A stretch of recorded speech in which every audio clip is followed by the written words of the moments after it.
Hola, Sarvia, buen día.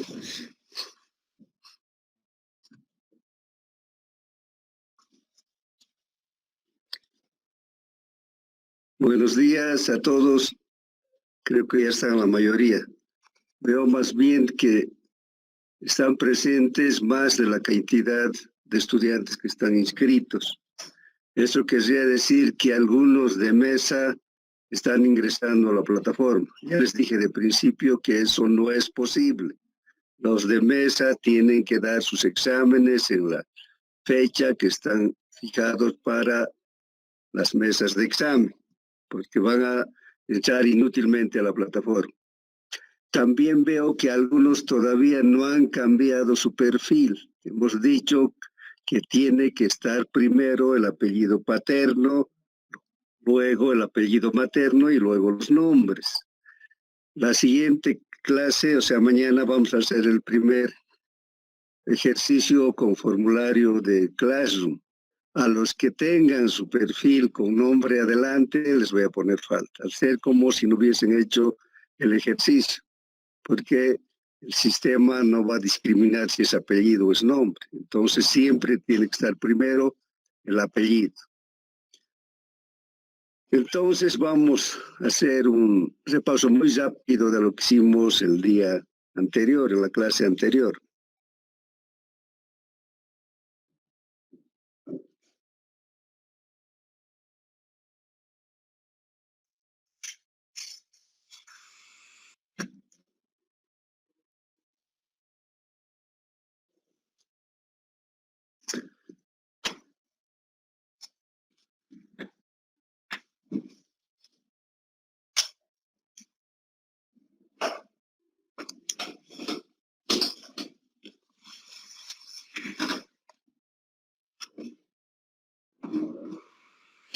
Pues habíamos visto a manera de un tema de introducción la forma en que se organizan las obras de movimiento de tierras. Dijimos que esto es muy importante principalmente en la construcción de carreteras, donde existe la participación de un gran número y una variedad de equipos. Entonces, esta organización tiende a que los volúmenes que vamos a cortar, que son los volúmenes excedentes, en su mayoría se utilicen en la construcción de los terraplenes. O sea, nunca vamos a tener un equilibrio perfecto del 100%, siempre va a haber materiales que sobran o materiales que faltan, pero el criterio general para organizar este tipo de obras es llegar a un equilibrio. Entonces dijimos que hay que ver las características del terreno. En este tema dijimos que justamente hay que ver en los perfiles de diseño donde tenemos cantidades de materiales que son excedentes y luego buscar los lugares donde existen terraplenes. Y de acuerdo a eso vamos a ir haciendo una compensación de lo que se corta con lo que se rellena. Pero también dijimos que ha de ser importante ver la conformación, además de la conformación topográfica, la conformación geotécnica o geológica del terreno, para ver los equipos más adecuados para realizar la excavación. No es lo mismo tener un material con un alto contenido de rocas que tener un material que sea limo-arcilloso. La calificación del equipo que tenemos ha de ser diferente. Seguramente en el primer caso vamos a preferir tractores de orugas con hoja topadora y en el segundo caso podríamos elegir entre excavadoras o mototrailers. También después hablamos de las condiciones ambientales. En este tema principalmente dijimos el régimen pluviométrico y las temperaturas predominantes. Este factor dijimos que influye principalmente en la definición del plazo. Veíamos la diferencia que existe entre el valle donde vivimos con el trópico de Cochabamba. En Cochabamba, los últimos años no ha llegado ni a 500 milímetros de lluvia en todo el año. En cambio, en el trópico, la cantidad de lluvias está entre 3.500 a 5.000 milímetros acumulados en un año, dependiendo de si la temporada es muy lluviosa o moderada. Entonces, los días que va a afectar la lluvia, en el caso del trópico, ha de ser muy grande. Por ahí, debido a la lluvia, pues, tenemos que dejar de trabajar 2, 3 meses, porque la afectación que tiene la lluvia, principalmente en la construcción de terraplenes, es doble. Primero, durante la lluvia no se puede trabajar. Y luego, cuando ha dejado de llover, los materiales están saturados. Entonces, tenemos que proceder primero a batir para disminuir la humedad hasta alcanzar una humedad que sea compatible con las características del terreno para recién compactar. Entonces, en el plazo ya no podemos considerar que el mes tiene 30 días o que el año tiene 12 meses. Para nuestro plazo eso no sería verdad. Entonces, vamos a considerar principalmente la afectación que vamos a tener en días no trabajados debido a las condiciones ambientales. En el valle, en cambio, podemos decir que la afectación es muy pequeña, porque las lluvias no son prolongadas y además no son frecuentes. Entonces, los días de perjuicio que pueden causar son muy pocos. También dijimos que las temperaturas influyen, principalmente las extremas, si son muy cálidas o son muy frías. En un ambiente cálido, con temperaturas altas, si los equipos no tienen sistemas de aire acondicionado, el operador no va a tener buenas condiciones de trabajo. Además, las máquinas calientan más, etc. Entonces, esto también puede afectarnos en los horarios de trabajo. Seguramente vamos a tener horarios desde muy temprano hasta las 12 y en la tarde seguramente recién a partir de las 4. En climas fríos lo mismo, los equipos a diésel no se prenden con facilidad. Entonces esto va a causar que tengamos minutos de retraso en cada día. Y también las condiciones de trabajo de los operadores no son adecuadas. El operador no va a tener la predisposición normal de trabajar, de empezar a trabajar. Después vimos un tema muy importante en lo que se refiere a la definición del costo, los caminos auxiliares de acarreo, los caminos auxiliares que se utilizan para tareas complementarias del trabajo que se ejecuta en la línea principal.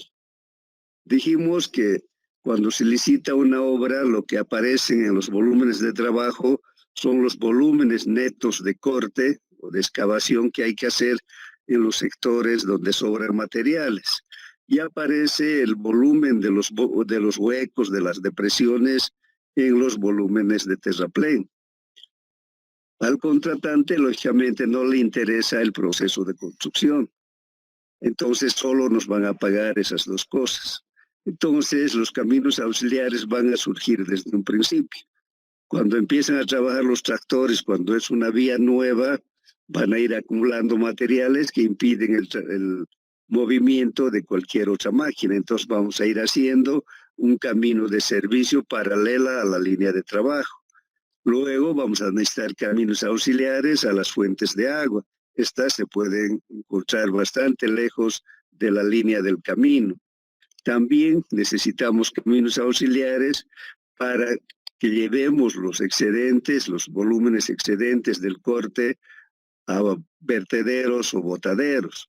Estos normalmente no van a estar cerca a la línea de proyecto, debido a que las normas de medio ambiente impiden botar materiales en cualquier lugar. Entonces vamos a tener que hacer un trámite para definir un lugar donde se pueden depositar los materiales que han sido extraídos de manera excedente.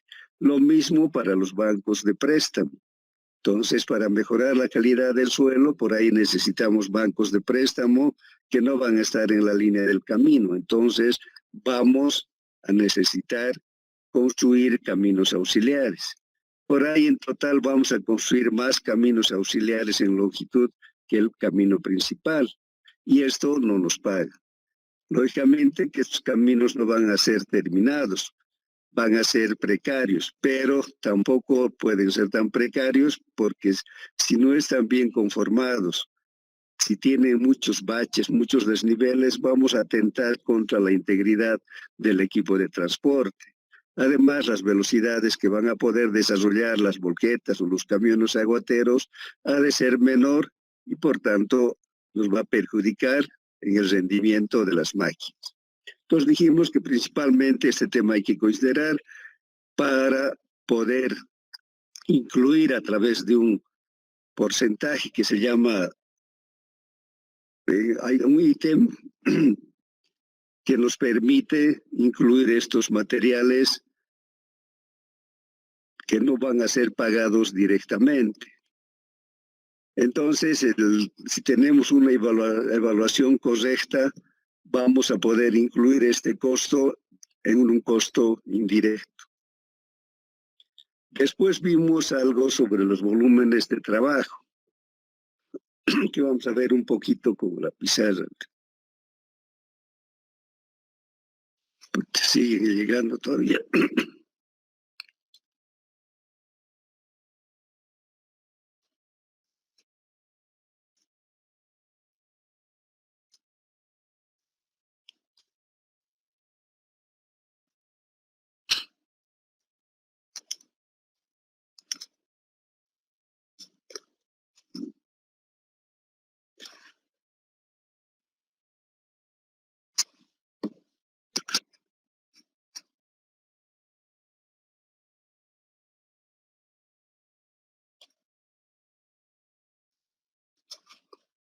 Decíamos que los volúmenes que necesitamos cortar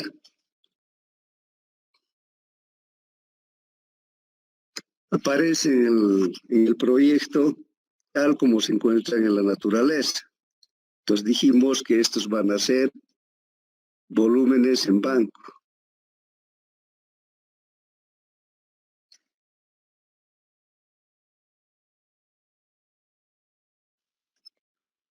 Luego, cuando ha intervenido el tractor o cualquier otro equipo de excavación de estos materiales, al sentir el esfuerzo del tractor, de la hoja topadora del tractor, van a liberar sus partículas. O sea, vamos a tener un volumen mayor del que hemos cortado, porque se han incrementado los vacíos.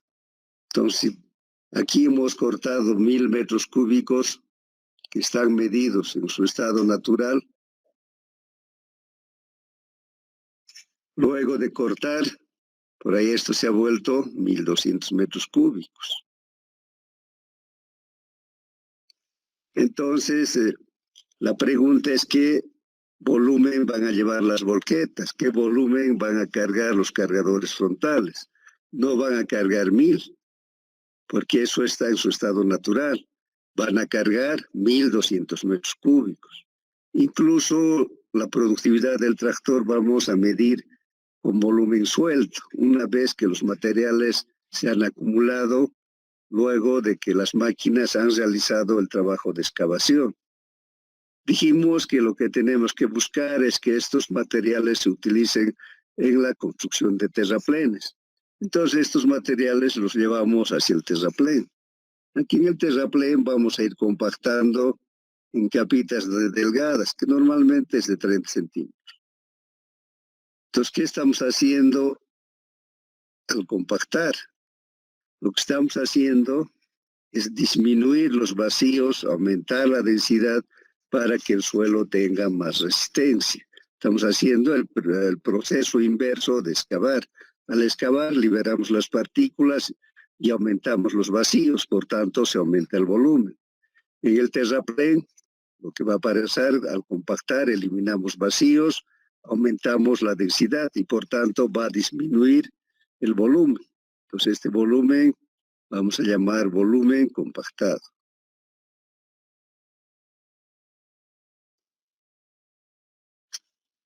Y después del trabajo de las máquinas, hemos dicho que es un volumen suelto. Entonces, después de compactar esto, que al principio era 1000, al excavar se ha vuelto 1200, por ahí al compactar se ha vuelto 900.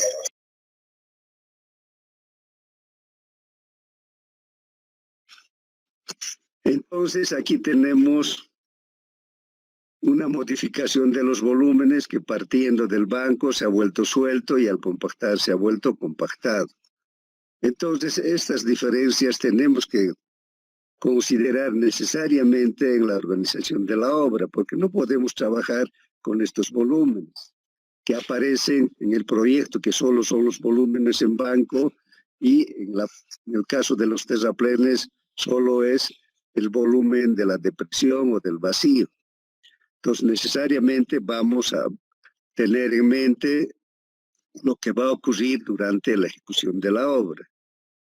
No es lo mismo programar el trabajo de una volqueta para llevar 1000 que para llevar 1200. Si por la cantidad grande esto se puede ser 10.000 y esto se volverá 12.000. Y el requerimiento de material para compactar este terraplén también ha de ser mayor, porque este material suelto al compactarse se va a volver menos. Entonces eso quiere decir que vamos a requerir llevar una cantidad mayor de material. Y decíamos que para eso tenemos unos factores de conversión. El factor volumétrico, que dijimos es la relación entre el volumen en banco sobre el volumen suelto, o la densidad suelta sobre la densidad en banco. Y dijimos que este valor siempre ha de ser menor a 1. También hablamos del factor de compactación.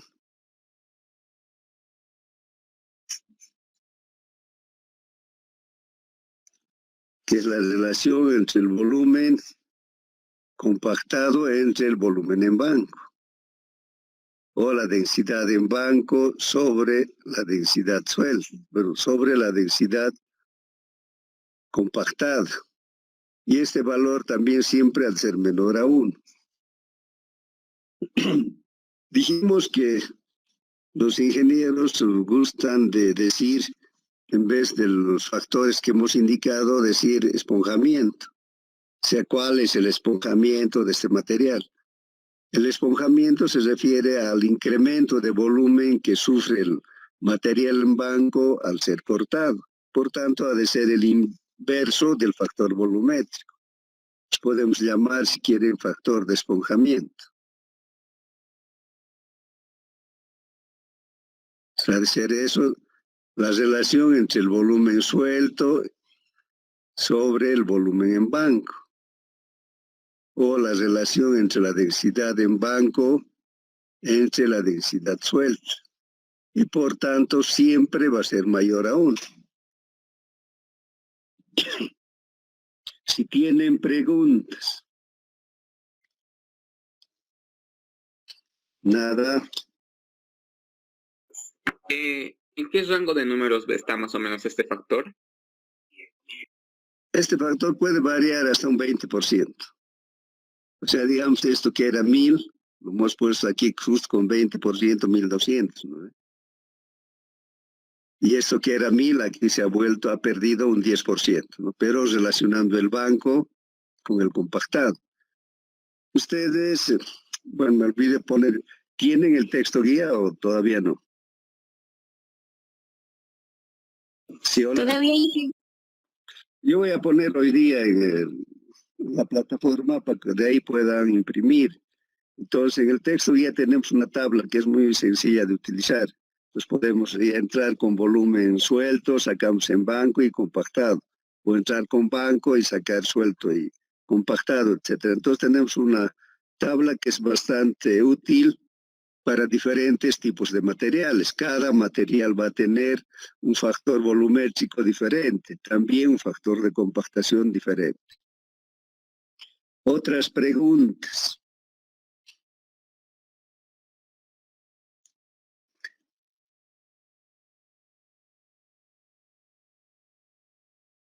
¿El examen de mañana va a ser de todo lo avanzado? Sí, es en realidad, claro, lo que estamos haciendo, ¿no? De este tema de organización de obras de movimiento de tierras, ¿no? Son exámenes muy, en realidad no son exámenes, no son cuestionarios sencillos donde solo hay que poner, hay que tiquear lo que esté correcto. Entonces, los caminos de acarreo no se olviden que son importantes para poder incluir su costo en el costo de la obra. Porque en los costos netos solo va a aparecer volúmenes de corte, que es el volumen en balco, y el volumen de relleno, que es el volumen de las depresiones. Entonces, nosotros podemos incrementar o incluir este concepto de caminos auxiliares en un ítem que se llama gastos generales. Los gastos generales es justamente un valor que nos permite incluir los gastos que no aparecen directamente en la ejecución de la obra. Entonces ahí va a aparecer desde el salario de la secretaria, el alquiler de la oficina, el costo de la computadora, el sueldo del ingeniero, el costo de operación de la camioneta que utiliza el ingeniero, etcétera, etcétera. Y como una parte fundamental tenemos que considerar el costo de los caminos auxiliares.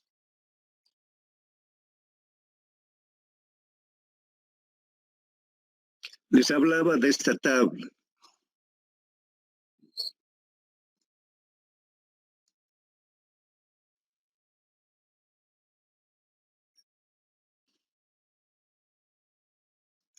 Ustedes tienen esta tabla en el texto. Aquí en la primera columna aparece el tipo de suelo, luego viene la condición inicial, si está en banco, está en suelto, en compactado, y a dónde queremos llegar.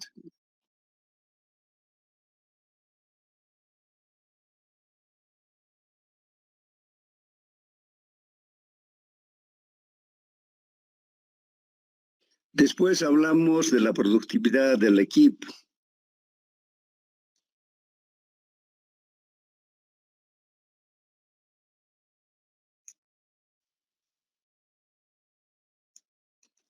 Dijimos que la productividad de un equipo no es la producción teórica que aparece en el manual del equipo o el que pudiéramos determinar a través de las dimensiones de las partes de la máquina, sino que a partir de una producción teórica tenemos que afectar por diversos factores. Entonces dijimos que hay factores generales y hay factores particulares. Los factores particulares son específicos para cada máquina y los generales se aplican a todas las máquinas. Entonces, entre los factores generales habíamos hablado del factor de aprovechamiento de tiempo,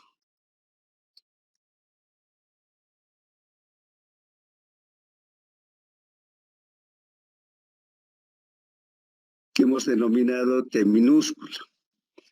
Dijimos que este factor evalúa la cantidad de minutos trabajados por cada hora transcurrida. Decíamos que es imposible que el operador se quede 8 horas sobre la máquina. 8 horas es la jornada de trabajo. Entonces, por diferentes motivos, va a dejar la máquina. Entonces, la máquina, si bien puede trabajar todo el tiempo, por las condiciones humanas del operador no se puede trabajar las 8 horas de la jornada de trabajo. Dijimos que este factor depende de la organización de la obra. Podríamos considerar que el operador trabaja 50 minutos por cada hora transcurrida, que sería un buen factor. 50 entre 60 nos va a dar 0,83, que es el factor que en general vamos a utilizar. Pero si tenemos una empresa pública sin ningún control por ahí, los operadores solo trabajan la mitad del tiempo. Es frecuente ver a nuestros operadores de la alcaldía, por ejemplo, que ya ellos tienen un hábito bien arraigado de que a media mañana tienen que comer el platito de la mañana. Por tanto, dejan la máquina, comen algo, conversan un rato, etc. Y en la tarde ocurre lo mismo. También dejan la máquina para el platito de la tarde, otra vez otra conversación, etc. Por ahí, en el mejor de los casos, están trabajando 40, 45 minutos por cada hora transcurrida. Entonces, ese factor es muy bajo. Quiere decir que hay un desperdicio de tiempo importante. Después hablamos del factor de mano de obra.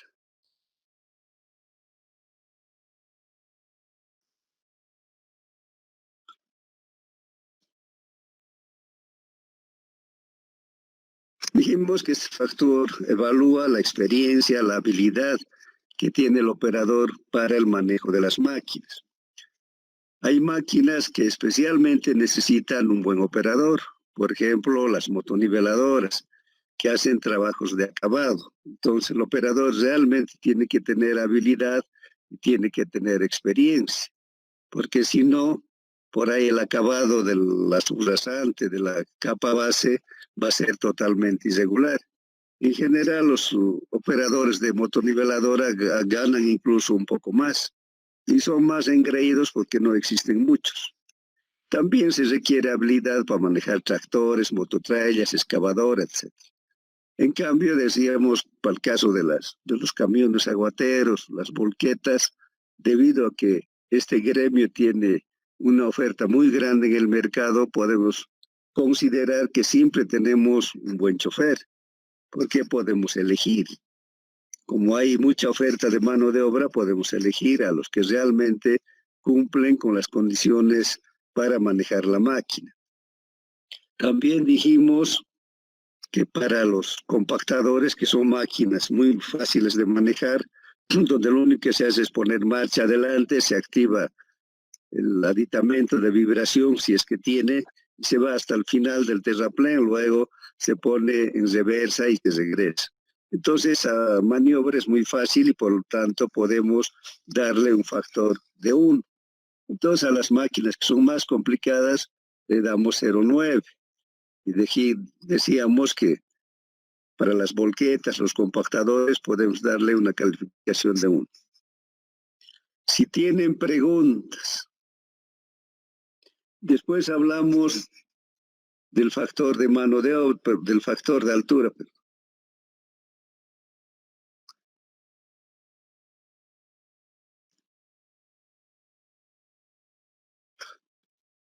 Esto vamos a denominar H. Y esto de la mano de obra era O. Dijimos que de acuerdo a los parámetros que han establecido los fabricantes, de 0 a 1000 metros, no existe la afectación de la altura. Las máquinas pueden aprovechar el 100% de la potencia del motor. En este caso, nuestro factor sería 1. Pero nos dicen que a partir de los 1000 metros hay una pérdida de potencia debida a la altura de 1% por cada 100 metros. Decíamos que para el caso de Cochabamba, que nos encontramos en redondos, 2.500 metros sobre el nivel del mar, por tanto, 1.500 metros sobre el límite, entonces querría decir que tenemos una pérdida del 15%. No se va a aprovechar la potencia al 100%. Entonces, nuestro factor de altura ha de ser igual a 0,15 en decimales. Decíamos que este factor se evalúa incrementando la duración del ciclo en el mismo porcentaje de incremento que ha tenido, en el mismo porcentaje de pérdida de potencia que ha producido la altura sobre el nivel del mar. Si tienen preguntas, nada, todo está claro. Entonces, estos 3 factores que se pueden evaluar los vamos a considerar. El factor de tiempo y el factor de mano de obra directamente se multiplican por la productividad teórica. En cambio, el factor de altura es un factor que va a incrementar la duración del ciclo. En el caso de Cochabamba, quiere decir que vamos a incrementar en 15% la duración del ciclo de las máquinas. Si tienen preguntas.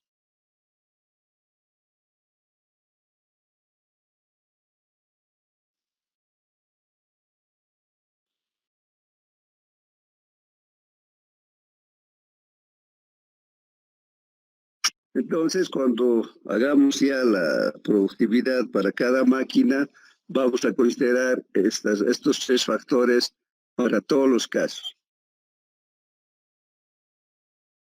Decíamos que como estos factores se van a repetir en la obra, podemos juntar el factor de eficiencia en tiempo con el factor de operación o de mano de obra y tendríamos el factor de eficiencia del trabajo.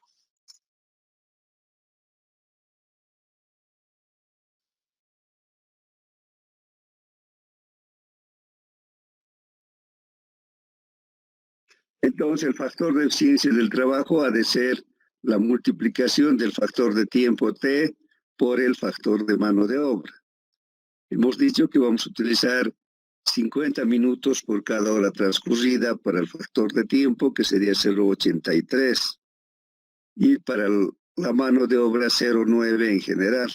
Entonces, nuestro factor de eficiencia para esas condiciones ha de ser 0,75.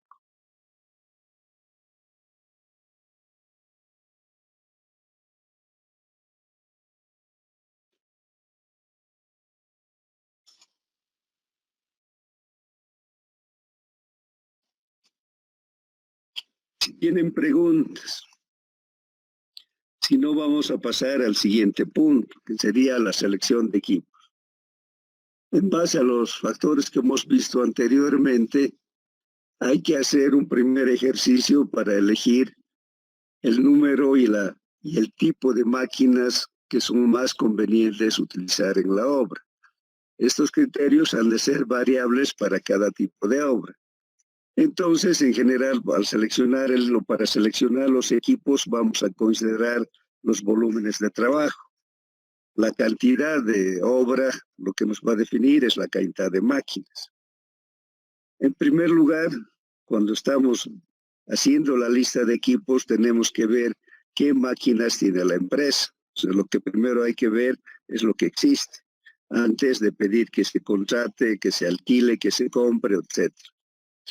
Después, si es necesario comprar, vamos a ver la disponibilidad de este tipo de máquinas en el mercado.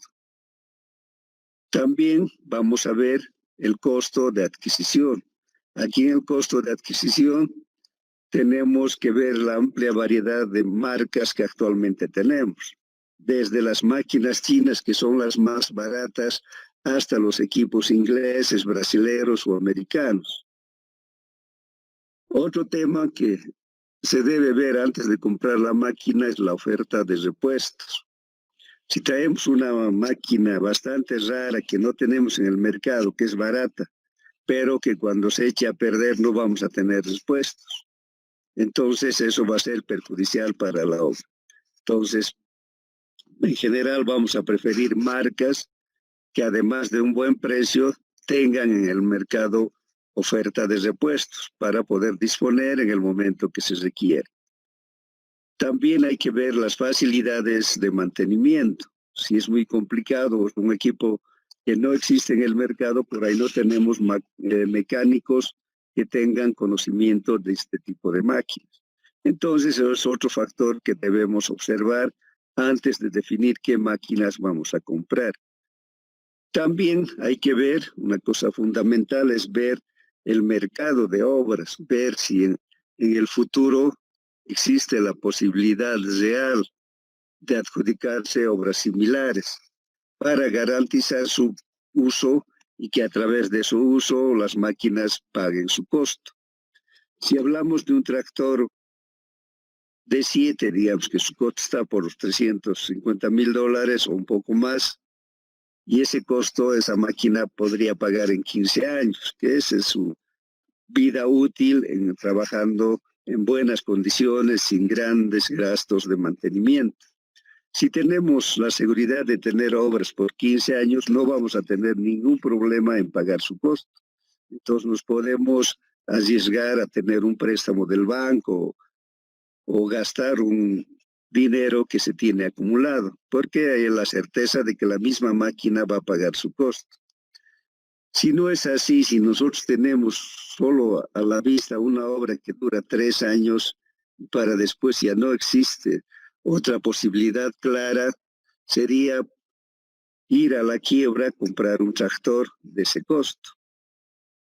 Entonces, ¿qué pasaría? Que hemos pagado 3 años normalmente y después dejamos de pagar. Viene el banco Si no pagamos, nos va a embargar si hemos puesto de garantía la casa o nos van a rematar la máquina. Entonces no sería correcto comprar una máquina nueva si no existe seguridad de tener trabajos similares a lo largo de la vida útil de la máquina. Y para esto, lógicamente, van a tener otras opciones, tenemos otras opciones. Por ejemplo, el equipo de máquinas usadas. Ustedes si van hacia Sacaba o hacia Quillacollo van a ver varios lugares donde se oferta equipos usados. Un equipo usado normalmente está entre el 30-35% de su costo de nuevo. Entonces también su vida útil ha de ser menor. Entonces si nosotros compramos una máquina que solo requiere unos 5 años de trabajo para pagar su costo, sería más conveniente. Lógicamente que comprar equipos usados también es un poco jugar al azar, porque no sabemos realmente en qué condición se encuentra, pero es una opción. Y si todavía parece muy arriesgada la inversión en equipo usado, la opción final sería alquilar equipos. También hay en nuestro medio oferta de equipos en alquiler. Estos mismos que venden equipos usados, como no los pueden vender muy rápido, también los alquilan. Entonces, evidentemente, económicamente, vamos a compartir las ganancias con el dueño de la máquina, pero no tenemos un riesgo en lo que corresponde al pago de su costo. Si tienen preguntas. Entonces, los factores que vamos a considerar además en la selección del equipo, decíamos, han de ser las características de la obra, donde vemos magnitud, que se refiere a la cantidad de volúmenes de trabajo, que principalmente nos va a definir el número de máquinas, la ubicación de la obra. Si una obra está muy lejos de la ciudad, entonces vamos a tener costos adicionales en el transporte del combustible, la construcción de campamentos, etc. También tenemos que observar las características del terreno. Entonces, las cualidades técnicas que va a tener el equipo se van a definir a través de las características del terreno, especialmente de acuerdo a la calidad del suelo. Tenemos que considerar la potencia del motor. Eso tiene que estar relacionado con los esfuerzos que va a realizar la máquina. Entonces, nosotros tenemos una potencia nominal, que es la que nos da el fabricante. Nos dice, por decir, un tractor un motor de 200 HP, pero esa es la potencia nominal. La potencia que realmente se dispone ha de ser la potencia nominal menos las pérdidas. Incluso la fricción interna que existe en la máquina produce una disminución de la potencia nominal. Entonces la potencia disponible siempre va a ser menor a la potencia nominal, porque existen pérdidas por diferentes razones. Si tenemos una máquina usada, las pérdidas han de ser mayores, porque la fricción interna, los rozamientos que existen entre las piezas, hacen que la potencia de aprovechamiento sea menor. Luego vamos a ver la oferta de mercado. Ahí vamos a ver las marcas disponibles, los modelos, la versatilidad de las máquinas, si nos sirve para obras grandes, obras chicas, etc. En este caso, por ejemplo, podemos ver en el caso de los tractores vienen con hojas topadoras diferentes. Hay máquinas con hoja topadora recta que producen más, pero no tienen versatilidad. En cambio, hay tractores que pueden traer hoja topadora angulable, que tiene movimiento horizontal. Este tipo de tractor va a producir menos que un tractor de hoja recta, pero es una máquina más versátil. Después dijimos que vamos a ver la disponibilidad de repuestos y las opciones de compra de equipo nuevo, de equipo usado, finalmente de tomar las máquinas en alquiler.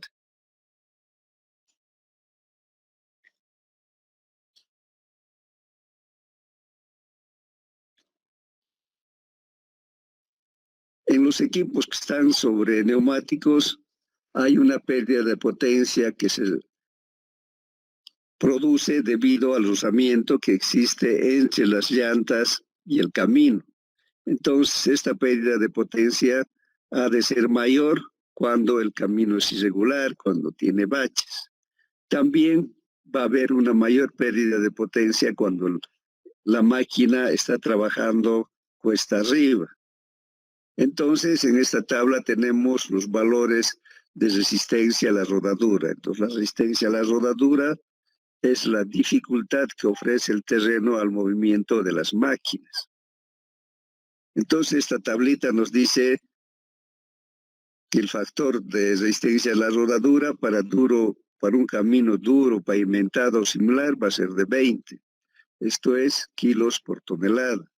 Para firme con ligeras ondulaciones, 32,5. Para una tierra muy blanda que sea constituida por arenales, puede incluso llegar de 100 a 200 kilos por tonelada la oposición que ejerce el camino al movimiento de los neumáticos. Además de esta resistencia a la rodadura, se tiene un incremento si la máquina está trabajando en subida. Entonces, el valor estimado es de 10 kilos por tonelada por cada 1% de inclinación que tenga el camino. A este factor KR, que depende del estado del camino, cuando esté en subida, le vamos a incrementar 10 kilos por tonelada por cada 1% de inclinación. Si tienen preguntas.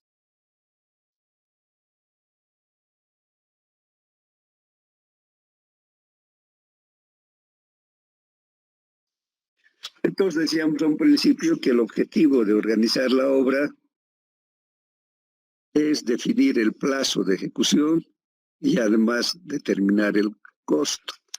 Entonces tenemos que hacer un plan de ejecución para definir el plazo.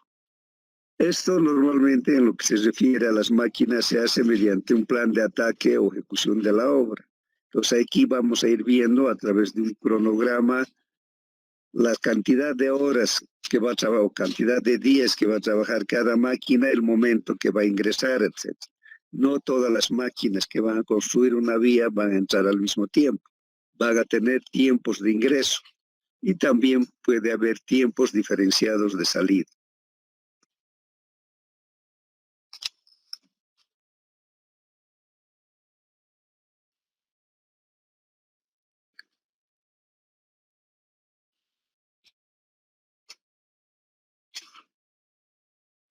Aquí en este cronograma, que un ensayo que podemos hacer,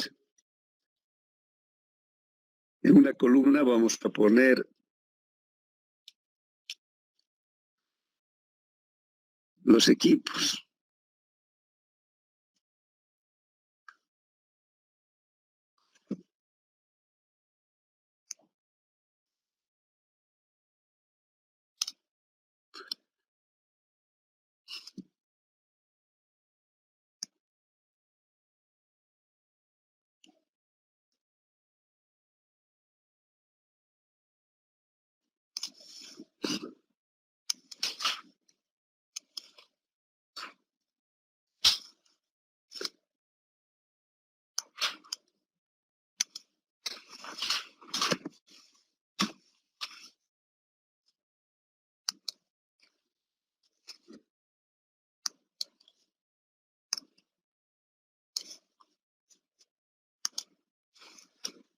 Estamos en la primera columna, el equipo.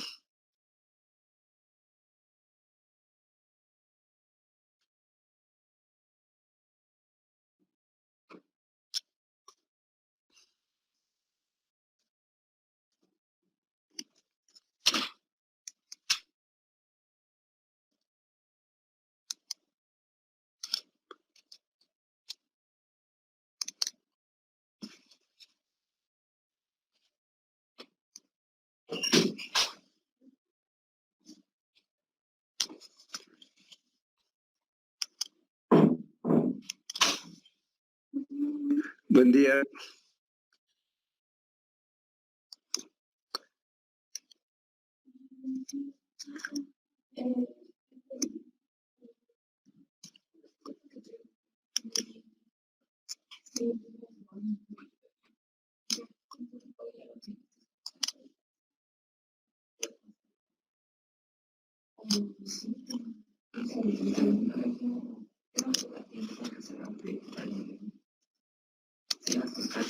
Entonces, en la primera fila vamos a poner el plazo, los tiempos de trabajo primero en meses.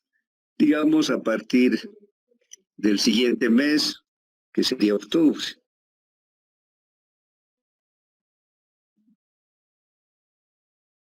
Sería noviembre.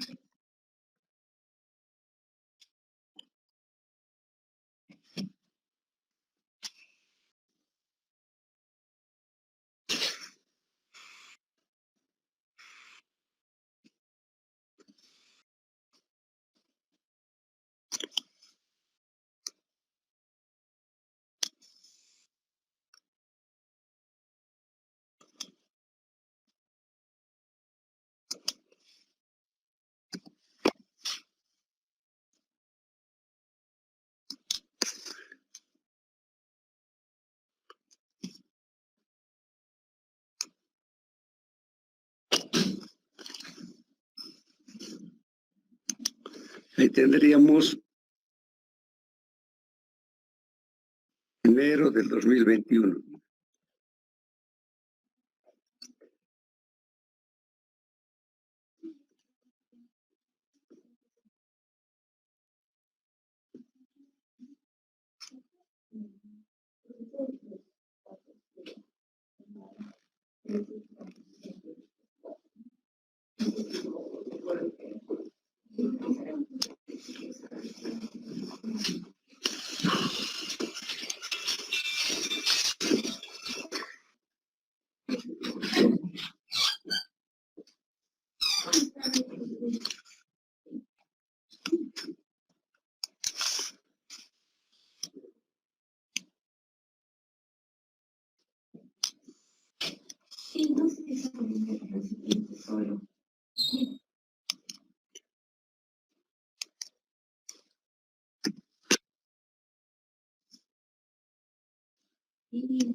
Nos queda muy grande el recipiente, ahora no sé si comprar recipiente superior y adaptar al que tenemos.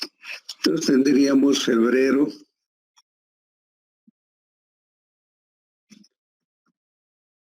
el 21 y marzo del 21. Además, hemos dividido los meses en 4 semanas para tener una idea un poco más exacta de la cantidad de días.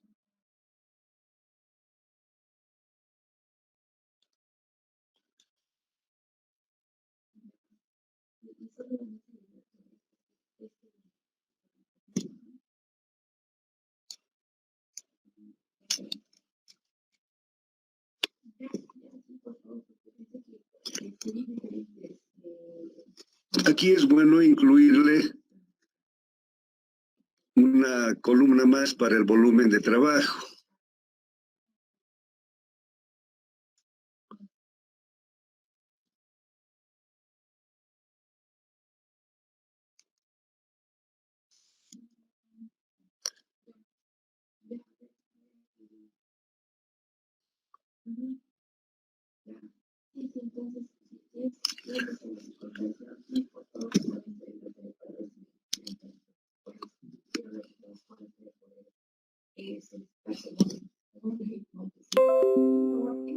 Este otro que es de testigos con punto de entrada. Nosotros tenemos un equipo, sí, nosotros tenemos un equipo también de una HTR 9503. No sé si no lo copio, pero más o menos lo que tenemos. Ahí solo las brocas. Y no sé si estas brocas, digamos, entran en este otro aparato que tenemos. Entonces vamos a tener el volumen de trabajo en metros cúbicos.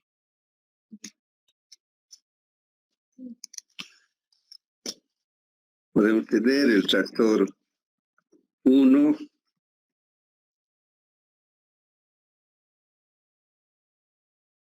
digamos, tenemos tractores que van a ingresar en 3 momentos diferentes.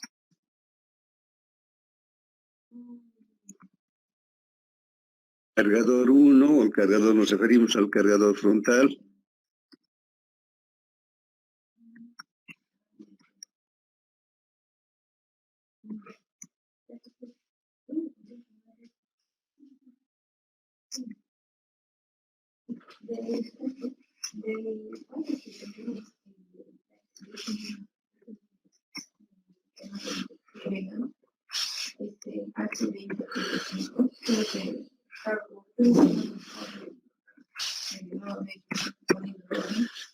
Cada tractor siempre va a tener su cargador, porque el tractor ustedes saben que no carga, solo excava, entonces cada tractor va a entrar con su cargador.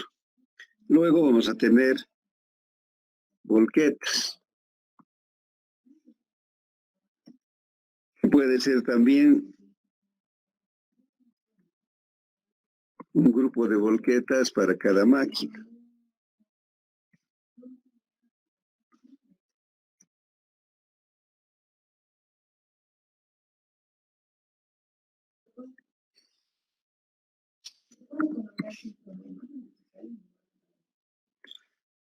Después vendría ya en la segunda parte el equipo de compactación.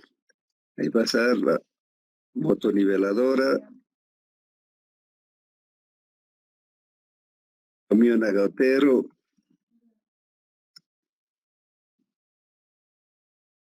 y los compactadores.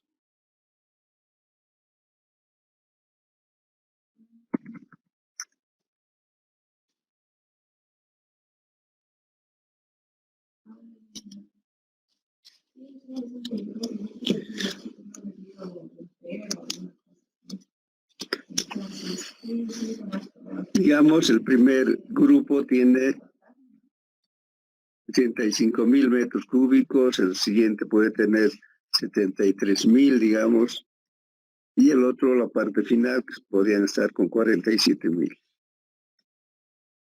Lógicamente, los cargadores van a tener el mismo volumen de los tractores que van a acompañar, entonces sería 85.000, 73.000 y 47.000.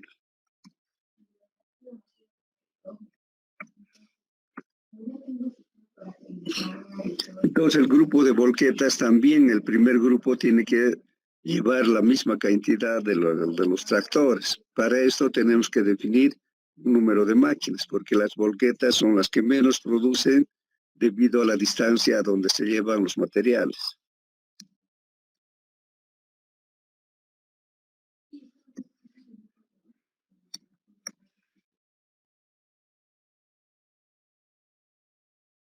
Entonces el equipo de trabajo está formado por un tractor, un cargador frontal y un grupo de volquetas.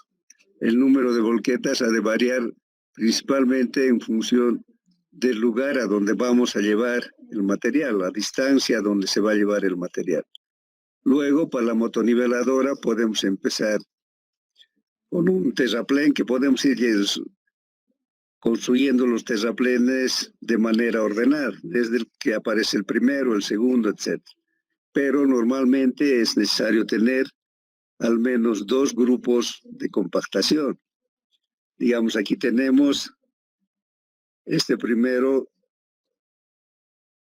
tiene un volumen de 112, el otro tiene un volumen de 69.000. Entonces, el grupo de trabajo está compuesto por motoniveladora, camión aguatero y compactadores. Por lo tanto, el volumen es el mismo para todo el grupo.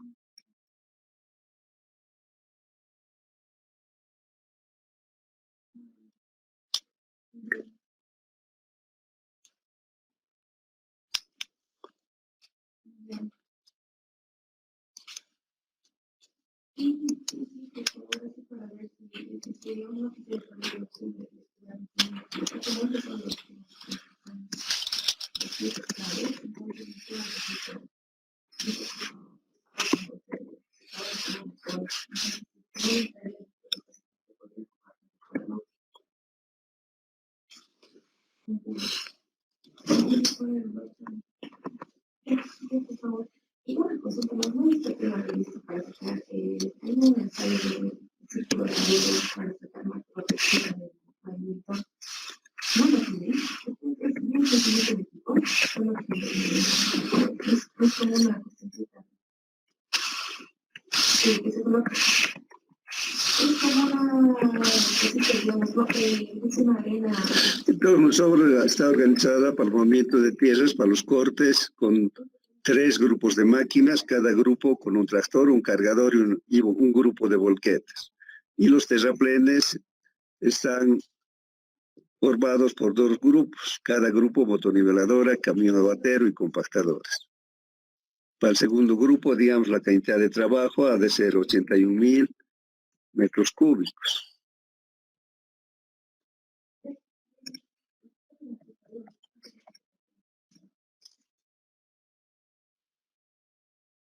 Pues teniendo el volumen podemos dividir entre el rendimiento de la máquina. Digamos, los tractores producen 60 metros cúbicos por hora. Entonces, ¿cuánto va a ser eso?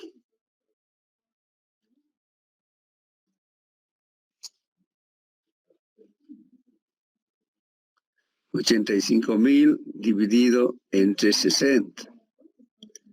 Serían 1.416 horas, pero eso tenemos que convertir a días, dividido entre 8, que es la jornada de trabajo. 177 días. Y eso podemos convertir a meses dividiendo entre 30. Eso quiere decir que vamos a tener 6 meses.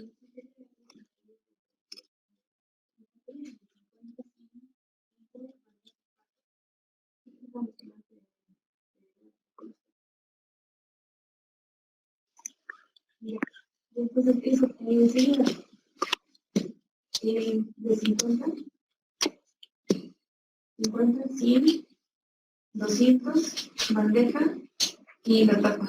Porque a veces también son de mano y también tenemos una bandejita adicional y no sé de dónde inventar.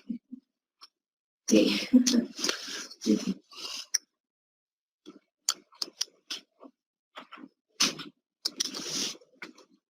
Entonces cubriríamos 6 meses.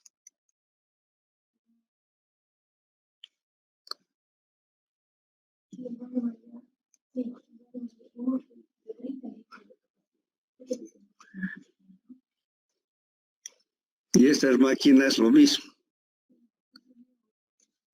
Perdón, el cargador frontal, el primer cargador frontal hace lo mismo.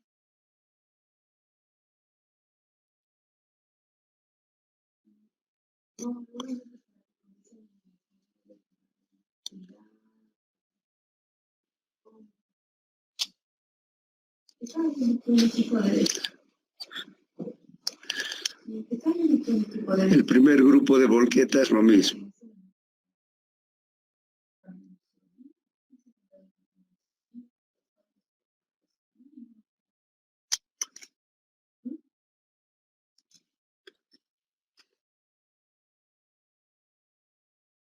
Entonces, de esa manera podemos ir organizando los ingresos de las máquinas. Digamos, el segundo tractor puede entrar un mes después y tiene 73.000 metros cúbicos de volumen.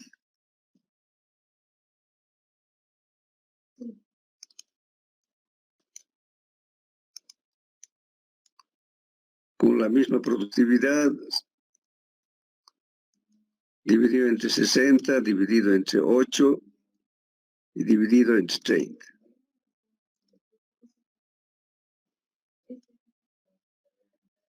Entonces serían 5 meses.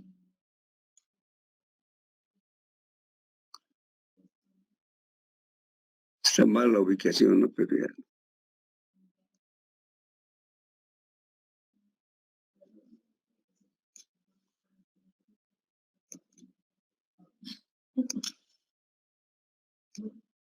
Estamos definiendo que el segundo tractor va a entrar después de un mes del primer grupo. Lógicamente su cargador frontal y también su grupo de volquetas.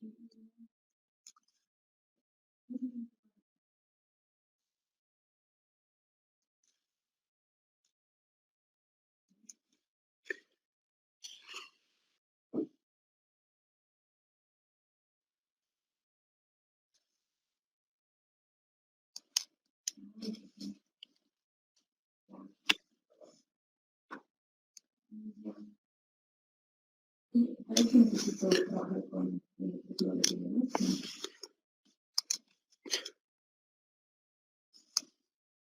De esa forma podemos ir haciendo un cronograma de ejecución de la obra, que está en base a un plan de ataque. Este plan de ataque lo que hacemos es ir viendo los tiempos y los periodos en que va a entrar cada máquina.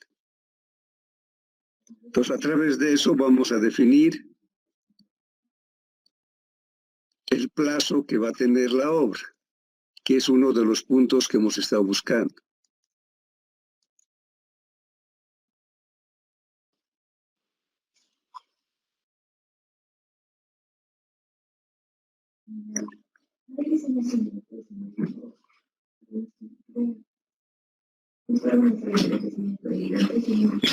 Entonces, con el plan de ataque o ejecución de la obra, al final llegamos a un cronograma.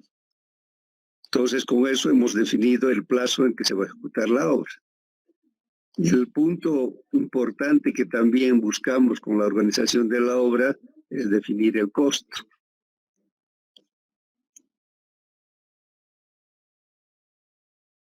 Entonces, para sacar el costo de la obra, vamos a poner los costos fijos. Aquí en los costos fijos entran los pagos que hay que hacer independientemente del trabajo de la máquina. Ahí está la amortización del costo que hay que pagar al banco mensualmente, el interés que se paga por el capital invertido en la compra de la máquina, y también aquí podemos incluir el seguro. Si hemos decidido poner un seguro, el seguro no es que si la máquina trabaja se corta y si trabaja está vigente. Entonces son por tiempos concretos. Y por eso se llama costo fijo. Entonces ahí vamos a tener estos costos que son independientes del trabajo de la máquina. Los costos directos son los gastos que se eroga cuando las máquinas están trabajando. Ahí van a estar los materiales para el funcionamiento, que se refiere al diésel, la gasolina, lubricantes, filtros, etc. Aquí vienen los costos o gastos generales, que decíamos que ha de ser un valor importante, donde se incluye los caminos auxiliares, los alquileres de oficina, los salarios del personal de apoyo, incluyendo el del ingeniero. Y finalmente, en base a todo lo anterior, hay que definir la utilidad, porque nadie hace una obra por gusto, sino hace para ganar plata. Y finalmente hay que considerar los impuestos. Tenemos el IVA, que es el impuesto al valor agregado, y el IT, que es el impuesto a las utilidades. Esto hay que necesariamente considerar de acuerdo a las disposiciones legales en vigencia. Si tienen preguntas. Ingeniero, Sí, adelante. Disculpe, Adelante. ¿podría realizar de nuevo la relación de junio, una vez que obtuvo el dato de los 6 meses? No, o sea, nosotros hemos supuesto que el tractor tiene una productividad de 60. Así le hemos dicho que el tractor, eso lo vamos a calcular cuando veamos el tema, hemos dicho que el tractor produce 60 metros cúbicos por hora.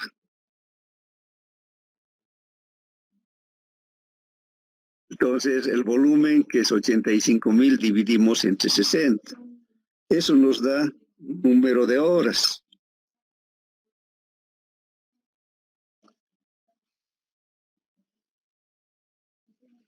O sea, 85.000 dividimos entre la producción horaria, que es 60. Eso sería 1.417 horas. Pero aquí nuestro cronograma está en meses en realidad.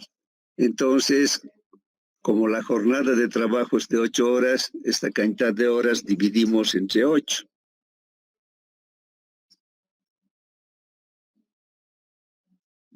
Y nos da 177 días.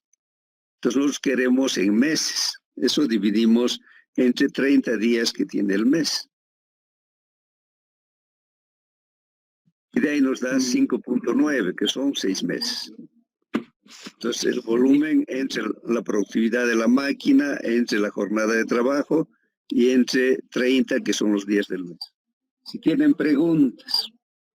Muchas gracias, ingeniero. Ingeniero, Sí, adelante. ¿por qué el segundo grupo entra un mes después del primero? ¿No podrían comenzar juntos, así el segundo termina antes? El problema es que a veces por la liberación de los tramos, por la topografía, etcétera, no se puede meter todo a la vez. Pero esto es variable, o sea, depende de cada obra. También se podía meter, digamos, creando dos frentes de trabajo, ¿no? Porque si los metemos juntos, se van a perjudicar entre ellos. Entonces podemos crear frente de trabajo 1, frente de trabajo 2 y frente de trabajo 3. Entonces podemos empezar los 3 grupos de máquinas al mismo tiempo, pero en 3 frentes de trabajo diferentes. Entonces aquí nuestro cronograma cambiaría. Tendríamos el cronograma para el frente 1, para el frente 2 y para el frente 3. Entonces esto no, digamos, no existen reglas así fijas, reglas matemáticas que nos digan esto se hace de esta manera. Entonces todo depende de cuál es la obra, cuáles son las máquinas que disponemos y de acuerdo a eso podemos organizarnos, meter todas las máquinas o de a poco. Normalmente el primer grupo es el que va a hacer la senda de ingreso, porque de principio se entiende que no hay camino. Es por eso que el segundo grupo se retrasa y el tercer grupo por ahí después todavía. Pero en realidad lo que va a pasar es que al final se van a crear 3 frentes de trabajo, porque el primer grupo va a seguir trabajando. Entonces después de un mes creamos el segundo frente de trabajo y después de otro mes o al mismo tiempo el frente de trabajo 3. Entonces es totalmente variable y depende de los criterios que se tenga de cada obra en particular. Si tienen otras preguntas.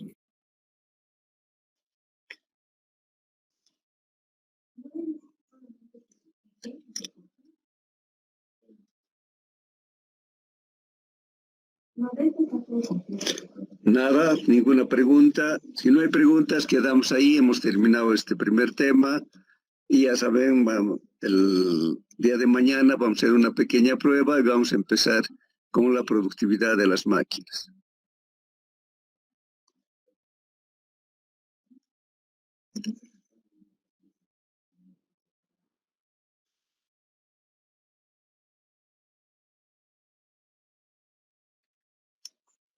Ingeniero, ¿podría subirlos el dijo o las diapositivas para estar viendo las tablas y todo eso para mañana?